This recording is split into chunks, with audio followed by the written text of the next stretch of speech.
Prohibition of ربا اور prohibition of غرر کی طرح پروہیبیشن آف فراڈ بھی فائنینشیل ٹرانزیکشنز کا ایک اہم اصول ہے۔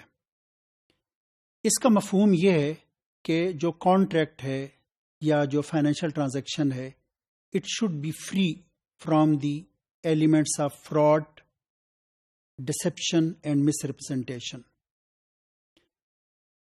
تسریہ اینڈ تطفیف are two important forms of fraud and deception۔ اس پریزنٹیشن میں ہم اس بات کی وضاحت کریں گے کہ تسریہ اور تطفیف کا مفہوم کیا ہے اور کانٹریکٹ پہ اس کا کیا اثر ہوتا ہے۔ تسریہ کا مفہوم ہے to detain milk in the udders of an animal. A person who wants to sell a cow, he may leave the cow unmilked for some time in order to give false impression to the buyer with regard to its milk yield۔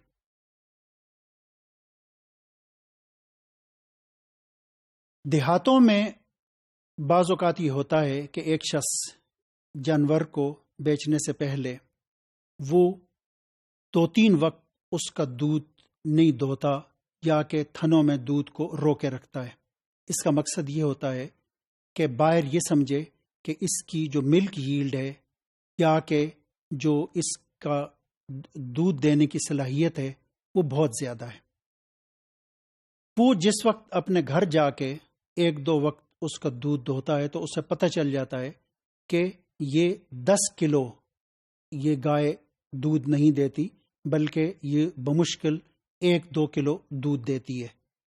اس کا مطلب یہ ہوا کہ seller نے غلط بیانی یا کہ مس ریپرزنٹیشن سے، ایک ایسے عمل سے کہ جسے اسے غلط فہمی ہوئی ہے، اس نے اسے دھوکہ دیا ہے۔ حدیث میں یہ آیا ہے کہ اس صورت میں جو بائر ہے، ڈیفراڈڈ بائر ہے، he has the right to cancel the contract, to terminate the contract. وہ رکھ بھی سکتا ہے اس جانور کو اور وہ اسے کینسل بھی کر سکتا ہے۔ اور اس میں یہ بھی سجیسٹ کیا گیا ہے کہ جو دودھ اس نے استعمال کیا ہے اس کے اگینسٹ میں وہ کچھ کلو کھجوریں یا کہ اس کی کچھ قیمت ادا کر دے۔ تاہم فقہا کا خیال یہ ہے کہ یہ جو وہ ادائیگی کر رہا ہوگا یہ در حقیقت ایک ایکٹ آف بینیولنس یا کہ گڈنس ہے۔ اس کی وجہ یہ ہے کہ وہ اس نے ایک رسک اور لائبلٹی لی ہے کہ اگر وہ جانور اس کے پاس مر جاتا تو سیدھی سی بات یہ ہے کہ یہ جو لائبلٹی اور یہ رسک ہے یہ بائر کا ہے۔ تو اگر وہ رسک اور لائبلٹی لے رہا ہے تو اس کے اگینسٹ میں اسے بینیفٹ کا بھی حق حاصل ہے۔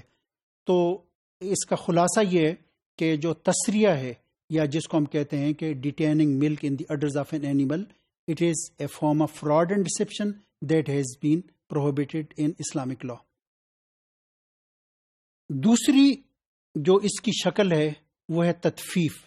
تطفیف کا مطلب ہے کہ to sell with short weights and short measures, کہ آپ جو ہے وہ اسے یعنی ناپ تول میں آپ کمی کریں، جب کہ اسے یہ نہ پتہ چل رہا، اس کا خیال یہ ہو کہ آپ اسے 1 کلو چیز دے رہے ہیں جب کہ آپ اسے 900 گرام یا کہ 800 گرام دے رہے ہوں۔ تو اس کو اسلام نے منع کیا ہے۔ حضرت شعیب علیہ السلام کی قوم پہ جو عذاب آیا اس کی ایک بڑی وجہ یہ تھی کہ وہ ناپ تول میں کمی کیا کرتے تھے۔